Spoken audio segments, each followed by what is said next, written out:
আপনি ভুলেও পাঁচ ওয়াক্ত নামাজি যিনি মুসল্লি এবং যিনি পাঁচ ওয়াক্ত নামাজের ইমাম সাহেব তিনি কিন্তু এইটা বললেন না যে অলি আল্লাহরা নামাজ পড়ে না, অলি আল্লাহরা দায়মি সালাত করে, অলি আল্লাহর অনুসারীরা দায়মি সালাত করে। কারণ দায়মি সালাতের কথা কোরআনে আছে, দায়মি সালাত আল্লাহর রসুল শিক্ষা দিয়েছেন, দায়মি সালাত আওলাদের রসুলগণ আমাদেরকে শিক্ষা দিয়েছেন, দায়মি সালাত সাহাবাই কেরাম করেছেন এবং দায়মি সালাত পৃথিবীর বুকে যত অলি আল্লাহ আছেন তারা সবাই করেছেন এবং দায়মি সালাত আমরা নিজেরাও করি। দায়মি সালাত ছাড়া কেউই আল্লাহর অলি হইতে পারে না, দায়মি সালাত ছাড়া কেউই তার নফসকে শুদ্ধ করতে পারে না, দায়মি সালাত ছাড়া সে পাপ থেকে বিরত থাকতে পারে না। এর জন্য চেষ্টা, সালাত শব্দের অর্থ হচ্ছে সংযোগ এবং যোগাযোগ প্রচেষ্টা। সেই সংযোগ এবং যোগাযোগ প্রচেষ্টাটি হবে আল্লাহর রসুলের সাথে এবং আল্লাহ রাব্বুল আলামিনের সাথে।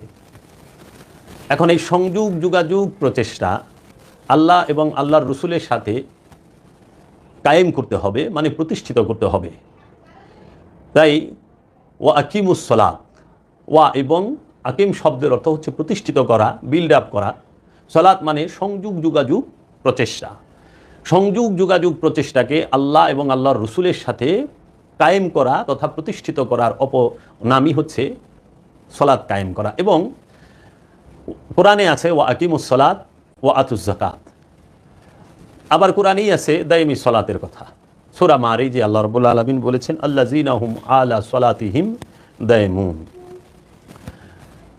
আল্লাহ রাব্বুল আলামিন সূরা মারিজে 23 নম্বর আয়াতে বললেন তাহারাই মুসল্লি যারা দায়মি সালাতের উপরে দণ্ডায়মান। দায়েম শব্দের অর্থ হচ্ছে সর্বক্ষণ, সালাত শব্দের অর্থ হচ্ছে সংযোগ যোগাযোগ প্রচেষ্টা। সর্বক্ষণ আল্লাহ এবং আল্লাহর রসুলের সাথে সংযোগ যোগাযোগ প্রচেষ্টার নামই হচ্ছে দায়েমি সালাত। দায়েমি সালাত কাকে বলে? সর্বক্ষণ, হার হামেশা, প্রতি মুহূর্তে, প্রতি সেকেন্ডে, সর্বক্ষণ আল্লাহর রসুলের সাথে সংযোগ যোগাযোগ প্রচেষ্টার উপরে অবস্থান করা, তাহাকেই বলা হয় দায়েমি সালাত। এই দায়েমি সালাতের কথাটি স্পষ্টভাবে কোরআনুল মাজিদে আছেন। এখন সালাত কে করবে? সালাত কার জন্য ফরজ এবং সালাত কার উপরে হুকুম হয়েছে? সালাত কি মানুষের জন্য ফরজ? কোরআনে মানুষের জন্য সালাতকে ফরজ করা হয় নাই। কোরআন বলে নাই হে মানুষেরা তোমরা সালাত কায়েম করো, যাকাত আদায় করো। কোরআনে বলা হয়েছে ইয়া আইয়ুহাল্লাযীনা আমানু ওয়া আকিমুস সালাত ওয়া আতুজ যাকাত। মানুষ যখন প্রত্যেকটা আল্লাহর রসুলের কাছে, আল্লাহর প্রেরিত রসুলের কাছে যখন বায়াত গ্রহণ করেন, তাহা রসুলের উপরে যখন ঈমান আনেন, রবের উপরে যখন মৌখিকভাবে ঈমান আনেন, জবানি ঈমান আনেন, কওলি ঈমান আনেন, রসুলের উপরে, রবের উপরে এবং ফেরেশতাদের উপরে, কিতাবের উপরে, কিয়ামত দিবসের উপরে, এইভাবে প্রতিটা বিষয়ের উপরে যখন মৌখিক ঈমান আনেন, তখন আল্লাহর রসুলের হাতে হাত রাইখা যখন একটি মানুষ সে রসুলের মুরিদ হন, বায়াত হন, তখন রসুল তাহাকে বলেছেন আমানু। আমানু শব্দের অর্থই হইল রসুলের অনুসারী, রসুলের মুরিদ, রসুলের হাতে হাত দিয়ে বায়াত হওয়া মুরিদকেই বোঝানো হয়েছে। এবং আমানু শব্দের অর্থই হইল যে সে মৌখিক ইমানদার, যে মৌখিকভাবে রসুলের কাছে প্রতিশ্রুতি গ্রহণ করেছে, দিয়েছেন, ওয়াদাবদ্ধ হয়েছেন যে তিনি রসুলকে অনুসরণ করবেন, তিনি রসুলের সব হুকুম মেনে চলবেন। যখনই আমানু হয়, আল্লাহ রাব্বুল আলামিন তার প্রেরিত রসুলের কাছে একটা মানুষকে যখন ওইখানে পৌঁছাইয়া দেন রসুল পর্যন্ত, রসুলের উপরে যখন বিশ্বাস করে মানুষ, তখন সে আমানু হয়। আর আমানু হইলেই আল্লাহ রসুল তাহাকে আদেশ করতেছেন যে হে আমানু ইয়া আইয়ুহাল্লাযীনা আমানু, হে আমানু, ও হে যারা আমার কাছে মুরিদ হয়েছ, বায়াত হয়েছ, আমার কাছে ঈমান এনেছ, তোমরা সালাত কায়েম করো, যাকাত আদায় করো। হে আমানু, আল্লাহ রাসূল বলতেছে ইয়া আইয়ুহাল্লাযীনা আমানু ইসতাঈনু বিস-সাবরি ওয়াস-সালাত ইন্নাল্লাহা মা'আস-সাবিরিন। হে আমানু, তুমি এখন আল্লাহর মোস্তানি সাহায্য চাও সংযোগ যোগাযোগের মাধ্যমে এবং ধৈর্যের মাধ্যমে। তাহলে আল্লাহ রাব্বুল আলামিনের মোস্তানি সাহায্য যদি কেউ পেতে চায়, অবশ্যই তাকে রসুলের সাথে সংযোগ যোগাযোগ প্রচেষ্টায় লিপ্ত থাকতে হবে এবং ধৈর্য ধারণ করে থাকতে হবে। ধৈর্য এবং সংযোগ যোগাযোগ করতেই হবে। তা এই আমানু যখন সলাতে, রসুলের মুরিদ যখন রসুলের সাথে সলাত করতে দাঁড়ায়, খুব খেয়াল করেন, আপনি সলাত কার সাথে করবেন? আপনার সলাতের ইমাম কি? আপনি নামাজ কার থেকে শিখবেন? সলাত কার থেকে শিখবেন? অবশ্যই যিনি এই সময়ে সর্বসময়ে যে আল্লাহর রসুল উপস্থিত সম্মুখ যে গুরু ওলিয়ে কামেল যিনি, তার কাছে বায়াত হয়ে তার কাছ থেকে সলাতের শিক্ষা গ্রহণ করে তিনি যেভাবে বলেন সেইভাবেই সলাতকে করতে হবে। রসুল আল্লাহ রহমাতাল্লিল আলামিন ওই সময়ের মধ্যে রসুলের কাছে যারা বায়াত হয়েছেন তাদেরকে রসুল নিজে সলাৎ শিক্ষা দিয়েছেন এবং রসুল নিজে তাদেরকে সলাতের সমস্ত পদ্ধতি, প্রয়োগ পদ্ধতি বর্ণনা করে বুঝিয়ে দিয়েছেন। এর জন্য ইমামের সাথে সলাৎ করতে হয়। ইমাম যিনি, তিনি হচ্ছেন নেতা। ইমাম কাকে বলে? যে নিয়ত এবং কর্মের সম্মুখে অবস্থান করেন, তিনি হচ্ছেন ইমাম। এই ইমাম রূপী রসুল, এই রসুল রূপী ইমাম, এই সম্মুখ গুরু, উপস্থিত গুরু যিনি ওলিয়ে কামেল, তার সঙ্গে সর্বক্ষণ একদম সংযোগ, যোগাযোগ, টু কানেক্ট, যুক্ত হওয়া, সর্বক্ষণ রসুলের সাথে তার মুরিদ, তার সাহাবি যুক্ত হয়ে থাকবে। সমস্ত কর্মের মধ্যে সে রসুলকে স্মরণ করবে, রসুলের আদর্শ, রসুলের আদেশ, রসুলের নির্দেশ সে মেনে চলবে। রসুল যেভাবে উঠেছেন, বসেছেন, খাওয়া দাওয়া করেছেন, চলাফেরা করেছেন, প্রয়োগ পদ্ধতি যাহা তিনি করেছেন এবং রসুল যেভাবে সলাৎ করতে বলেছেন ঠিক সেইভাবে সলাৎকে করতে হবে। এখন যিনি সলাৎ করেন তিনি মুসল্লি। সলাৎকারীকে আল্লাহর রসুল বলতেছেন, তোমরা প্রথমে সলাতে দাঁড়াও জোড়ায় জোড়ায়, তারপরে একা একা। সূরা সাবার ৪৬ নম্বর আয়াত। এবং সূরা বাকারায় বলতেছে, তোমরা রুকু করো রুকুকারীর সাথে, প্রথমে জোড়ায় জোড়ায় তারপরে একা একা। মানে মুরিদ আর রসুল একত্রে, মুরিদ রসুলের সাথে রুকু করবে, রসুল রুকু করা শিখাবে কাকে? মুরিদকে। মুর্শিদ মুরিদকে শিখাবে। এবং তোমরা সেজদা করো প্রথমে জোড়ায় জোড়ায় তারপরে একা একা। এখন এই সলাতে যে দাঁড়ায়, আমানুকে বলতেছে, আমানু তুমি মৌখিক ইমান এনেছ, এই ইমানটাকে মুখ থেকে কলবে প্রবেশ করাইতে গেলে অবশ্যই তোমাকে দায়েমি সলাৎ করতে হবে, সলাৎকে কায়েম করতে হবে। এর জন্য কুরআনুল মাজিদে তাকিদ দেওয়া হয়েছে সূরা বনী ইসরাইলের ৭৮ নম্বর আয়াতে, ওয়া আকিমুস সালাত লিদুলিকিশ শামসি ইলা গাসাকিল লাইলি ওয়া কুরআনাল ফাজরি ইন্না কুরআনাল ফাজরি কানা মাশহুদা। ওয়া আকিমুস সালাত, তুমি সালাতকে কায়েম করো, লিদুলিকিশ শামসি, সূর্য যখন ঢলিয়া যায়, ইলা গাসাকিল লাইলি, অন্ধকারের, রাতের অন্ধকারের দিকে তুমি সালাতকে কায়েম করো, রাতের অন্ধকারের দিকে যখন সূর্য ঢলিয়া যায়। ইন্না কুরআনাল ফাজরি, নিশ্চয়ই ভোরের কোরআন, কানা মাশহুদা, ভোরের কোরআন হয় প্রমাণিত। তাহলে বলতেছে কি, ওয়া আকিমুস সালাত লিদুলিকিশ শামসি ইলা গাসাকিল লাইলি ওয়া কুরআনাল ফাজরি, তুমি সালাতকে কায়েম করো সূর্য যখন রাতের অন্ধকারের দিকে ঢলিয়া যায়, ওয়া কুরআনাল ফাজরি, এবং ভোরের কোরআন, ইন্না কুরআনাল ফাজরি, নিশ্চয়ই ভোরের কোরআন হয় প্রমাণিত। এই জীবন সূর্যটা, মানুষের দেহের মধ্যে যে প্রাণ থাকে, নফস থাকে, এই নফসটা মৃত্যুর দিকে, মানে মৃত্যুকে এখানে রাত বোঝানো হয়েছে, মৃত্যুর দিকে যখন জীবন সূর্যটা মৃত্যুর দিকে আস্তে আস্তে আস্তে আস্তে ঢলিয়া পড়ে অন্ধকারের দিকে, রাতের অন্ধকারের দিকে, বৃদ্ধ হয়ে আস্তে আস্তে মৃত্যুর দিকে চলে যায়, ওই মৃত্যুতে ডুইবা যাওয়ার আগে, মরণ হওয়ার আগেই আপনি সলাতকে প্রতিষ্ঠিত করেন। আল্লাহ রাব্বুল আলামিন রাহমাতাল্লিল আলামিন তাগিদ দিয়েছেন এবং বলেছেন কি, ওয়া কুরআনাল ফাজরি, যদি তুমি মৃত্যু, এই সূর্য অন্ধকারের দিকে, তোমার এই যৌবন সূর্য, জীবন সূর্য অন্ধকারের দিকে ঢলিয়া পড়ার পূর্বে যদি তুমি সলাতকে কায়েম করতে পারো, তাহলে তুমি ভোরের কোরআনের দেখা পাবা এবং নিশ্চয়ই ভোরের কোরআন হয় প্রমাণিত। ওই ভোরের কোরআন যেটা কুরআনুল ফাজরে, ভোরের কোরআন কি? সেই ভোরের কোরআনটাই হচ্ছে আপনার নফসের উপরে রুহের জাগ্রত হওয়া, রূহ সে প্রকাশিত হবে, বিকশিত হবে।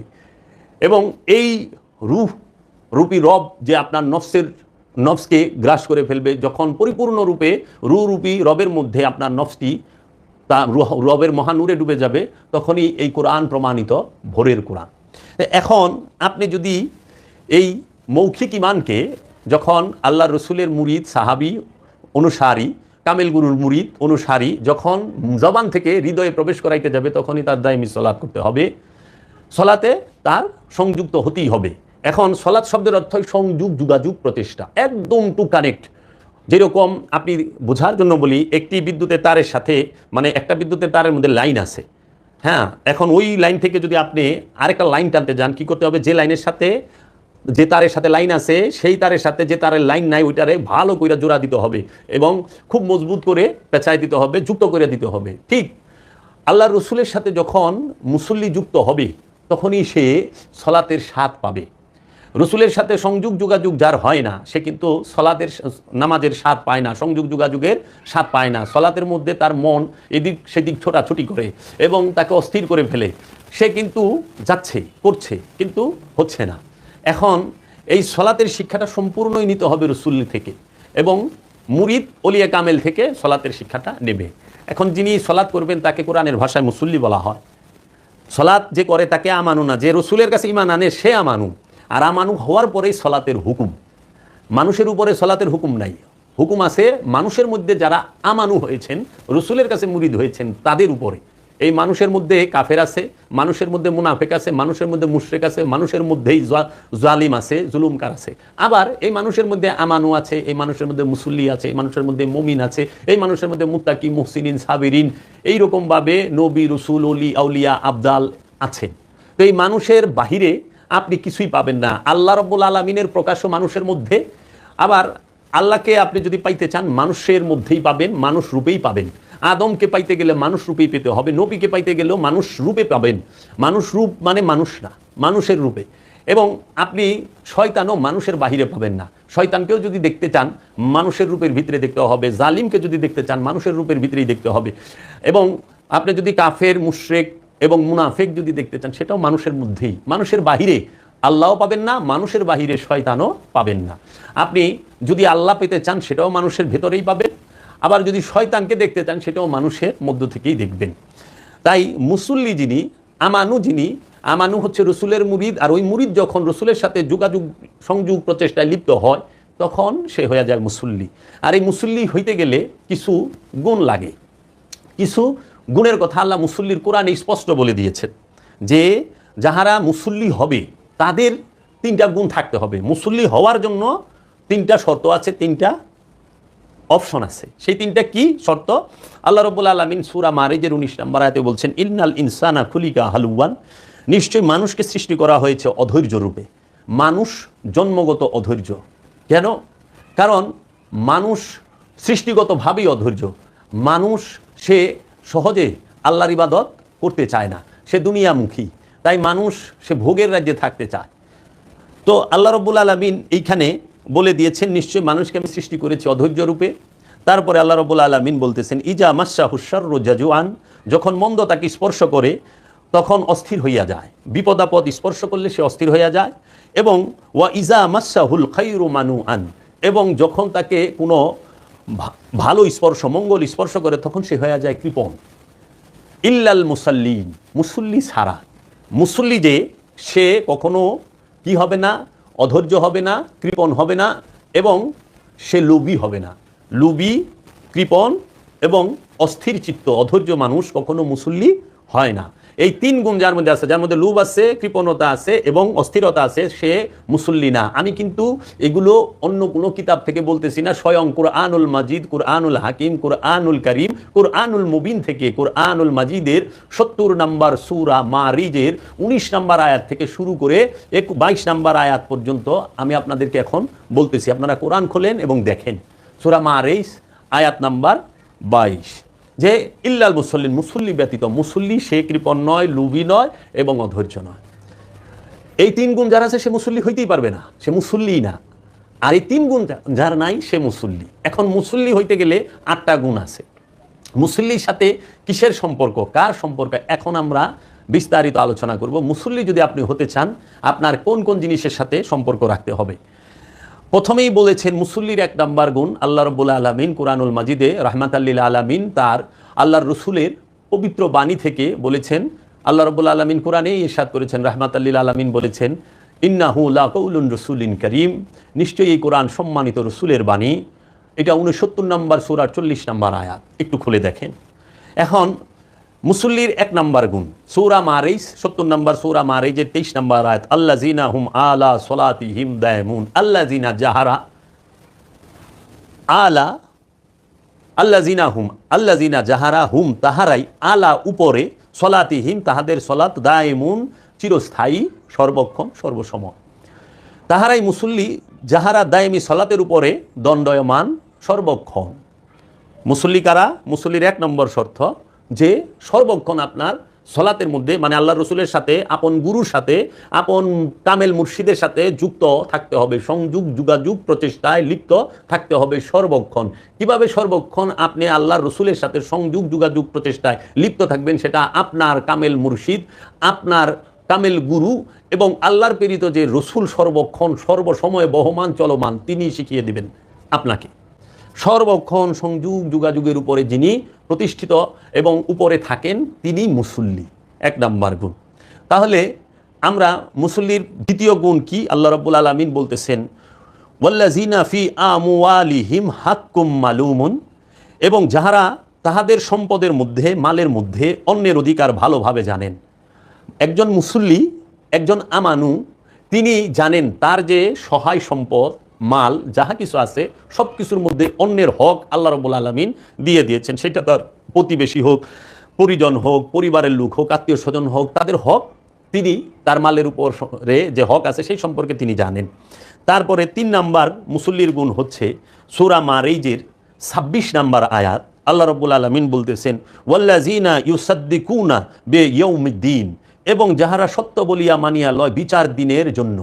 আল্লাহ রাব্বুল আলামিনের যে বিচার দিবস, ইয়াউমুল আখিরাত, ইয়াউমুল কিয়ামাত, এই দিনের উপরে বিশ্বাস আছে, থাকতেই হবে। হ্যাঁ, এবং এটাকে মানিয়া লয়, সত্য বলিয়া, যাহারা সত্য বলিয়া মানিয়া লয় বিচার দিনের জন্য। তারপরে 4 নাম্বার গুণ মুসল্লির, সূরা মারিজের 27 নাম্বার আয়াত। আল্লাহ রাব্বুল আলামিন বলতেছেন, ওয়াল্লাযিনা হুম মিন আযাবি রব্বিহিম মুশফিকুন, এবং তাহারা যাহারা তাহাদের রবের আযাব হইতে ভীতু, এবং যাহারা তাহাদের রবের আযাব হইতে ভীতু। মুসল্লি সবসময় তার রবের আযাব সম্পর্কে ভীতু, ভয়ে থাকে যে যদি আমি অন্য কোনো অপরাধ, অন্য কোনো অপকর্ম করি, রব্বুল আলামিন আমাকে আযাব দিবেন। এবং মুসল্লির 5ম গুণ, যেটা সূরা মারিজের 29 নাম্বার আয়াত, 70 নাম্বার সূরার 29 নাম্বার আয়াত, মুসল্লির 5 নাম্বার গুণ, সেটি হলো ওয়াল্লাযিনা হুম লিফুরুজিহিম হাফিজুন, এবং যাহারা তাহাদের লজ্জা স্থানসমূহ হেফাজতকারী। মুসল্লি তাহারাই যাহারা তাহাদের লজ্জা স্থানকে সবসময় হেফাজত করে রাখে। এবং 6 নাম্বার গুণ মুসল্লির, সূরা মারিজের 32 নাম্বার আয়াত। আল্লাহ রাব্বুল আলামিন বলতেছেন, ওয়াল্লাযিনা হুম লিআমানাতিহিম ওয়া আহাদিহিম রাউন, এবং তাহারাই যাহারা তাহাদের আমানত এবং তাহাদের ওয়াদা রক্ষা করে। মুসল্লি তাহারাই যাহারা তাদের আমানত এবং ওয়াদা রক্ষা করে। তারপরে 7 নাম্বার গুণ হইল মুসল্লির, সূরা মারিজের 33 নাম্বার আয়াত। আল্লাহ রাব্বুল আলামিন বলছেন, ওয়াল্লাযিনা হুম বিশাহাদাতিহিম কাইমুন, এবং তাহারাই যাহারা তাহাদের সাক্ষ্যদানের সহিত অটল অবিচল। মুসল্লি তারাই যারা তাদের নিজেদের সাক্ষ্যদানের সহিত অটল এবং অবিচল, তারা ইস্তেকামাতের উপরে থাকেন। 8 নাম্বার গুণ, সেটি হলো সূরা মারিজের 34 নাম্বার আয়াত। ওয়াল্লাযিনা হুম আলা সলাতিহিম ইউহাফিজুন, এবং তাহারাই যাহারা তাহাদের সলাতের উপর হেফাজত করে। মুসল্লি তাহারাই যাহারা তাদের সলাতের উপর হেফাজতকারী। সলাতকে শুধু কায়েম করলেই হবে না, দায়েম করলেই হবে না, হেফাজতও করতে হবে। সলাত খালি পড়লেই হবে না, হেফাজতও করতে হবে। এখন বিষয় হচ্ছে যে আমরা দেখতে পাই এই যে মুসল্লি এবং আমানু, দেখেন আমানু হওয়ার কোনো স্ত্রীলিঙ্গ নাই। আল্লাহর প্রেরিত যিনি রসুল, তাহার কাছে নর এবং নারী উভয়ই যখন মুরিদ হবে, বায়াত হবে, তখনই তারা আমানু হবে। যে নর এবং নারী রসুলের কাছে অথবা ওলিয়ে কামেলের কাছে বায়াত হয় নাই, সে এখন পর্যন্ত কোরআনের দর্শন অনুযায়ী, কোরআনের বিধান অনুযায়ী, কোরআনের দৃষ্টিতে আমানু হয় নাই। আমানু সেইটা নারীও হইতে পারে, নর ও পুরুষও হইতে পারে। নর এবং নারী, মেয়ে এবং ছেলে, মহিলা এবং পুরুষ উভয়ই আমানু হয়। আমানু যে শুধু পুরুষরা হয়, মহিলারা হয় না, এই ধারণায় যারা বসে আছেন তারা ভুলে আছেন। আর অবশ্যই আপনাকে মুরিদ হইতে হবে রসুলের কাছে, আপনাকে কলেমা পাঠ করতে হবে রসুলের কাছে। রসুল ছাড়া অন্য কাহারও কাছে কলেমা পাঠ করার বিধান নাই, অন্য কাহারও কাছে মুসলমান হওয়ারও বিধান নাই, অন্য কারোর সাথে সলাৎ করার বিধানও কোরআন থেকে আমি পাই নাই, এবং কেউ দেখাতেও পারবে না। কারণ রসুলের সাথে সলাতের সম্পর্ক, মুসল্লি আর রসুল এই দুইজনের সাথেই সলাতের মূল সম্পর্ক। এজন্য নর এবং নারী উভয়ই আমানু হবে, এবং নর এবং নারী উভয়ই মুসল্লি হবে, এবং নর এবং নারী উভয়ের ইমাম একজন। সেই ইমামটি হচ্ছে আল্লাহর প্রেরিত রসুল, আল্লাহর প্রেরিত মনোনীত ওলিয়ে কামেল, কামেল গুরু ছাড়া নর এবং নারী তাহারা সলাৎ অন্য কাহারোর সাথে করতে পারবে না, এবং সলাতের ইমাম কিন্তু একজন, সেটা ওলিয়ে কামেল। এখন আমরা দেখতে পাই যে কোরআনের যে মুসল্লির পরিচয়, এই মুসল্লির পরিচয়টা আমাদের সমাজে তুলে ধরা হয় না। আমাদের সমাজের মধ্যে যারা ধর্মীয় যাজক তাহারা এই মুসল্লির 8 গুণকে মুমিনের গুণ বলে না। মুমিনের গুণ 6টা, মুমিনের গুণ 6টা। যিনি মুমিন তিনি ইমাম, আর যিনি মুসল্লি তিনি হচ্ছে ইমামের অনুসারী। ইমাম সেই হয় রসুলে, রসুল যিনি তিনি ইমাম হন, ইমাম যিনি তিনি রসুল হন। এবং এই ইমামের গুণ 6টি, 8টা ইমামের গুণ না, 8টি হলো মুসল্লির গুণ আর 6টি হলো ইমামের গুণ। আমি ইমামের গুণ এর পরের এপিসোডে বলবো, এর পরের আলোচনায়। এখন আপনি একটু খেয়াল করেন মুসল্লির সাথে কার সম্পর্ক? রসুলের। মুসল্লির সাথে কিসের সম্পর্ক? সর্বক্ষণ দায়েমি সলাতে, সর্বক্ষণ সলাতের সম্পর্ক। এখন আপনি মুসল্লির সাথে সম্পর্ক কিসের? যে মুসল্লি সবসময় কিয়ামত দিবসকে সত্য বলিয়া মানিয়া লয়। কিয়ামত এবং সত্য এই দুইটার সম্পর্ক হইল মুসল্লির সাথে। এবং মুসল্লির সাথে সম্পর্ক হচ্ছে মুসল্লি রবের আযাব সম্পর্কে ভীতু থাকে। রবের আযাব সম্পর্কে, আযাবের সাথে মুসল্লির একটা সম্পর্ক আছে। এবং মুসল্লির সাথে সম্পর্ক যে মুসল্লি তার লজ্জা স্থানকে হেফাজত করবে। এবং মুসল্লির সাথে সম্পর্ক মুসল্লি আমানত এবং ওয়াদা রক্ষা করবে। আমানত এবং ওয়াদার সাথে মুসল্লির সম্পর্ক। এবং 7 নাম্বার হইল মুসল্লি সে সত্য সাক্ষী দিবে, সাক্ষ্যদানে অটল থাকবে, মিথ্যা সাক্ষী মুসল্লি দেবে না। এবং 8 নাম্বার হইল মুসল্লি তার সলাতকে হেফাজত করবে। আপনি একটু খেয়াল করেন, কোরআন থেকে বলছি 70 নম্বর সূরা মারেজের 23 নম্বর আয়াত থেকে 34 নম্বর আয়াত পর্যন্ত মুসল্লির 8টি গুণ বর্ণনা করা আছে, স্বয়ং রাহমাতাল লিল আলামিন রব্বুল আলামিনের তরফ থেকে বর্ণনা করা। এটা কোনো মৌলানা মুহাদ্দিস মুফতি মুফাসসির অন্য কাহারও কিতাব থেকে বলতেছি না। এখন কথা হইল, আমি এই কোরআন গবেষণা করে দেখলাম যে মুসল্লি হওয়ার যে 8টি গুণ তার সাথে আপনার সম্পর্ক, মুসল্লি সর্বক্ষণ সালাতি, মুসল্লি সে সাক্ষ্যদানে অটল, মুসল্লি সে আপনার নিজের মালের মধ্যে অন্যের হক জানে, মুসল্লি সে কিয়ামত দিবস সম্পর্কে, কিয়ামত দিবস সত্য এটা মাইনা লয়, মুসল্লি সে তার লজ্জা স্থানকে হেফাজত করে, মুসল্লি আমানত রক্ষা করে, মুসল্লি সলাতকে হেফাজত করে, এইগুলার। কিন্তু আপনি দেখেন কোরআনের মধ্যে কিন্তু এটি পাওয়া যায় না যে মুসল্লির সাথে টুপির কোনো সম্পর্ক আছে। মুসল্লির সাথে টুপির সম্পর্ক না। টুপি মুসল্লির গুণ এটা না যে মুসল্লির মাথায় অবশ্যই টুপি থাকতে হবে, এটা কিন্তু মুসল্লির গুণ না। মুসল্লির মাথায় অবশ্যই টুপি থাকতে হবে এটা মুসল্লির গুণ নয়। মুসল্লির গুণ কি? অবশ্যই 8টা গুণ মুসল্লির থাকতে হবে। এবং 3টা জিনিস মুসল্লির মধ্যে থাকাই যাবে না। মুসল্লির মধ্যে লোভ থাকা যাবে না, কৃপণতা থাকা যাবে না, এবং অধৈর্য থাকা যাবে না। আবার মুসল্লির মধ্যে যে জিনিসটা থাকতে হবে, অবশ্যই মুসল্লি সর্বক্ষণ সলাতে থাকবে এবং মুসল্লি সে লজ্জা স্থান হেফাজত করবে, মুসল্লি সত্য ইয়াউমুল আখিরাত দিবসকে সত্য বলিয়া মাইনা নিব, মুসল্লি সে তার লজ্জা স্থান হেফাজত করব, মুসল্লি সাক্ষ্যদানে অটল, মুসল্লি আমানত ওয়াদা রক্ষা করবে, মুসল্লি সলাত হেফাজত করবে। মুসল্লি হইতে গেলে টুপি মাথায় থাকতে হবে, কোনো শর্ত কোরআনে নাই। কিন্তু কোরআনে শর্ত আছে, মুসল্লি অবশ্যই সত্য সাক্ষী দেবে, অবশ্যই মুসল্লি সে কি করবে?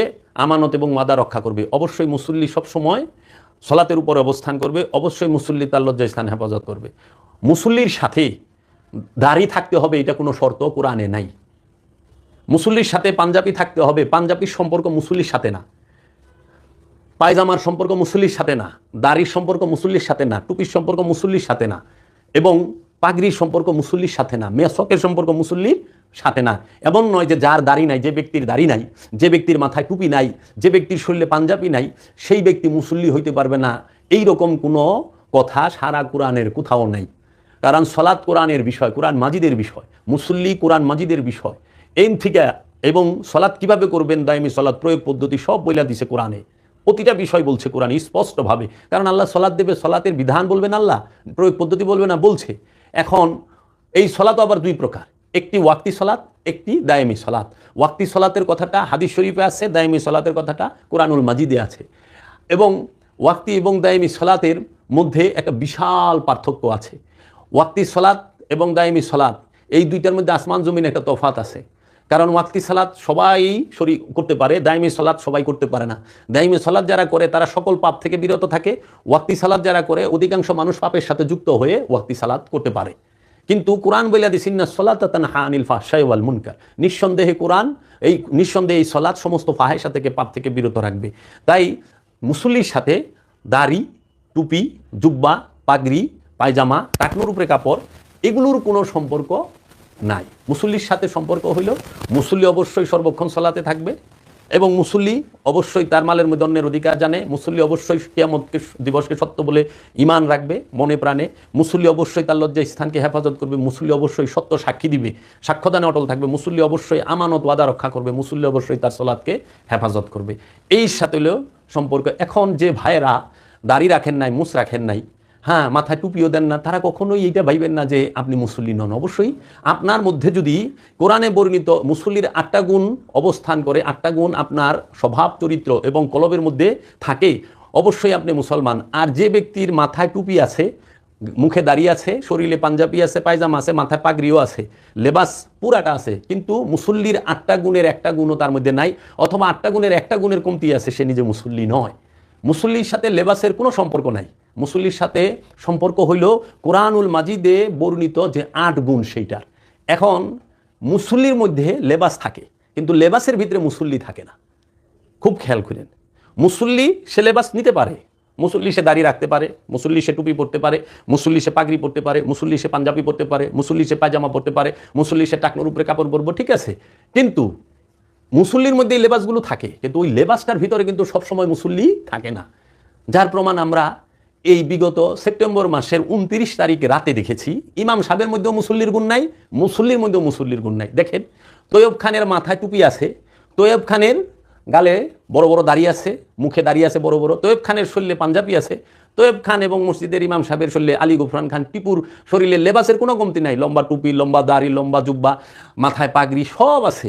কিন্তু মুসল্লির কোরআনে বর্ণিত যে 8টা গুণ, এর মধ্যে একটাও নাই, এর মধ্যে একটাও নেই। আপনি একটু খেয়াল করে দেখবেন, 29শে সেপ্টেম্বর মাওলানা শাহ সুফি সৈয়দ মাওলানা কাজী আফসারউদ্দিন আল জাহাঙ্গীরের মাজারে যে হামলা করেছেন, এবং সারা বাংলাদেশে যতগুলো মাজারে, অলি আল্লাহর মাজারে হামলা করা হয়েছে, এই লেবাসদারি, পাগড়ি, টুপি, জুব্বা এবং মুখে দাড়ি রেখে যারা উপস্থিত হয়েছেন, তাদের মধ্যে মুসল্লির একটা গুণ আছে নাকি? খুঁজা দেখবেন নাই। তারা উগ্র, তারা অস্থির, তারা ধৈর্যশীল নয়, চঞ্চল, এবং তারা লুবি। আসছে দিনের দাওয়াত দিবার জন্য, লয়ে গেছে আমার মুরগ চুরি করে, আসছে দিনের দাওয়াত দিবার জন্য লয়ে গেছে আমার ফ্যান চুরি করে, আসছে দিনের দাওয়াত দিবার জন্য বস্তা বড় আলু, পিঁয়াজ, আদা, রসুন, হলুদ, মরিচ সব চুরি করে লয়ে গেছে। আসছে দিনের দাওয়াত দিবার লেগে মেহমান বাইরে মোটর সাইকেল রাখছে, ওটা আগুন ধরাই দিছে। আসছে দিনের দাওয়াত দিবার লেগে আসছে কুমড়ের মধ্যে ছুরি, রামদা, কুড়াল, চাপাটি সব গুঞ্জা লয়ে আইছে।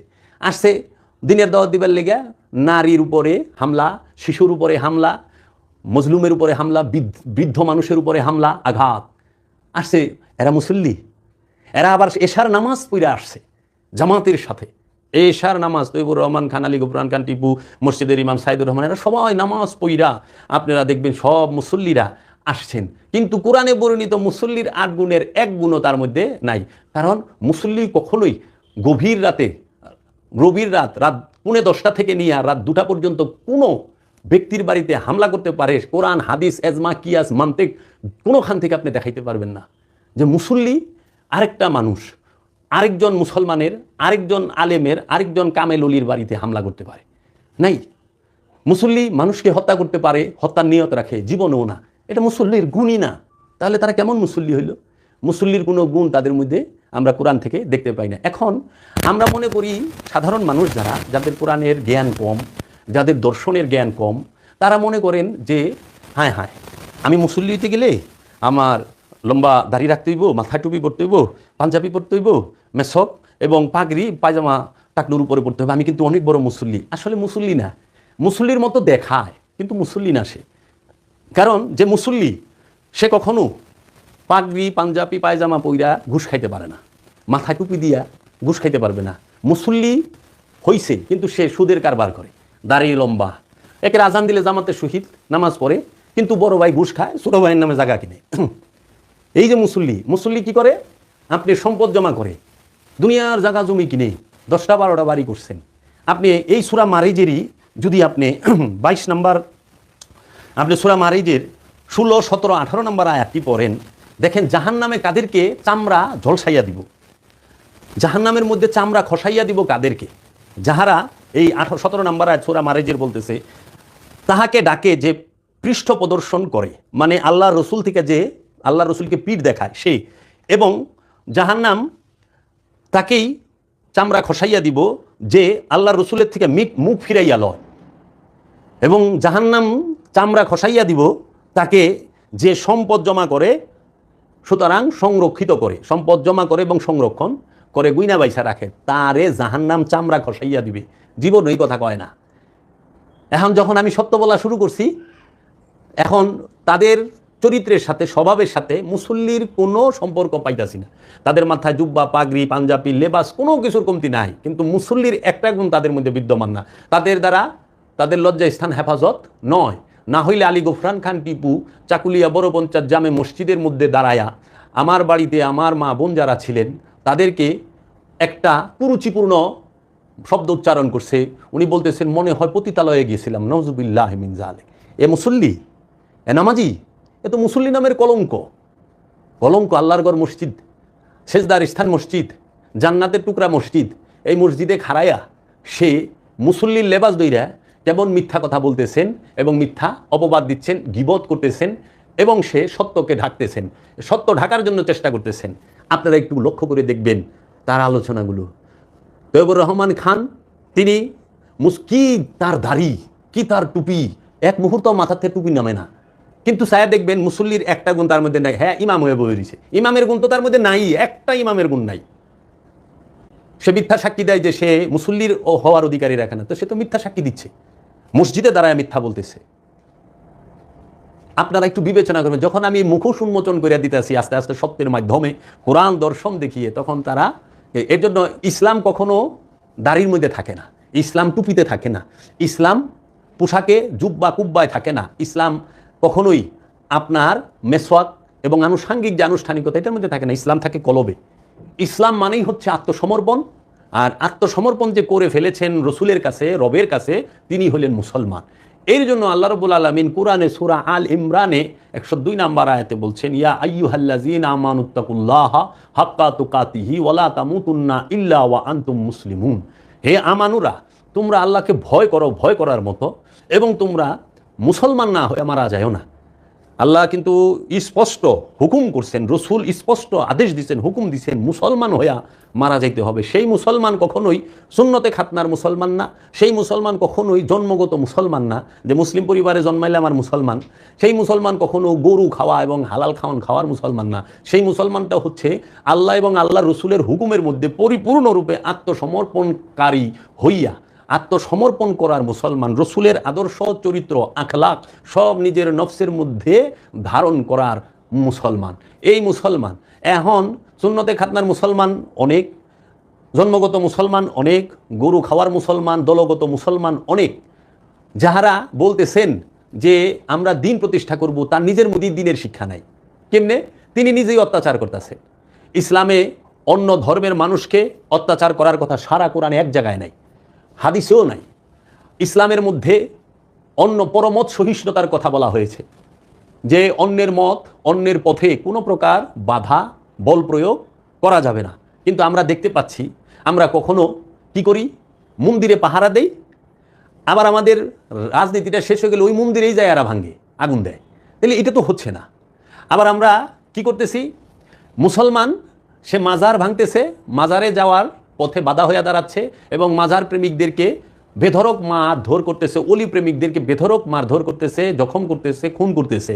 আবার এই লোকগুলোই আমরা যাইয়া দেখতেছি যে মন্দির পাহারা দিতেছে, মন্দিরে যাইয়া তারা পাহারা দেয়। তাহলে হিসাবটা তো মিলল না। একখানে আপনি আনোয়ার, আরেকখানে আপনি জানোয়ার, এটা তো হইতে পারে না। আপনি দুনিয়ায় জানোয়ার থাকবেন, স্বর্গে আপনি মরণের পরে আনোয়ার হয়ে যাইবেন, কিংবা এখন আনোয়ার পরে জানোয়ার, তা তো হইতে পারে না। আপনি যে দুনিয়াতে আনোয়ার সে আখেরাতেও আনোয়ার, যে দুনিয়াতে জানোয়ার সে আখেরাতেও জানোয়ার। কোরআনে আল্লাহ বইলা দিছে সূরা বনী ইসরাইলে যে ইহকালে অন্ধ সে পরকালেও অন্ধ। তো এই সুযোগ কেউ যেন এই চিন্তা না করে যে আমি এই জীবনে ঘুষ খাইলাম, সুদ খাইলাম, আমি অন্যের হক মাইরা খাইলাম, আমি অন্যের উপরে জুলুম করলাম, অন্যের বাড়িঘর দখল করলাম, অন্যকে উচ্ছেদ করলাম, আমি ক্ষমতা দিয়া সমস্ত মাল একত্রিত করলাম, ক্ষমতার অপপ্রয়োগ করে আমি 2 লাখ 1 লাখ টাকা মাহফিলে দিলে, মসজিদে দিলে, মাদ্রাসায় দিলে 14 গোষ্ঠী সুদ্ধা জান্নাত দিয়ে দিবে। এটা হলো কিছু বক্তা নামের তক্তাগো চাপাবাজি। জান্নাত সে পাবে যে পবিত্র নফসের অধিকারী, জান্নাত সে পাবে যে তার নফসকে মুতমাইন করেছেন, জান্নাতে সে যাবে যিনি আল্লাহর বান্দা হতে পেরেছেন। এর জন্য আমরা দেখতে পাই জালিমদের লেবাস আছে, কিন্তু জালিমদের মুসল্লির চরিত্র